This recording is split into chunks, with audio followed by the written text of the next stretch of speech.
Bonjour, dans la causerie précédente, je vous proposais d'avoir recours à une question d'orthographe pour permettre à un patient de prendre conscience de sa part de responsabilité dans la survenue ou dans le maintien de son état.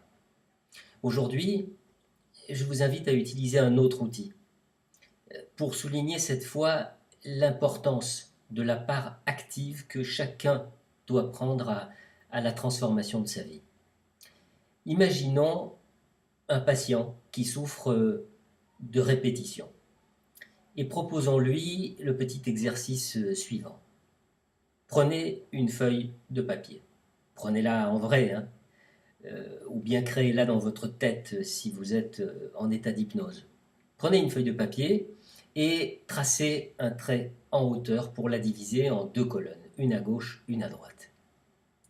Dans la colonne de gauche, vous allez inscrire toutes les situations de votre vie sur lesquelles vous n'avez manifestement aucune prise. Et je veux dire aucune influence possible, aucune possibilité de changement. Et puis, dans la colonne de droite, vous allez inscrire toutes les situations sur lesquelles il vous semble que vous avez une prise, même minime. Et quand ça sera fait, quand les deux catégories de situations auront bien été séparées, alors vous ne pourrez pas échapper à un sacré constat. Tout d'abord, vous allez vous apercevoir qu'il y a finalement très peu de situations sur lesquelles vous n'avez strictement aucune prise.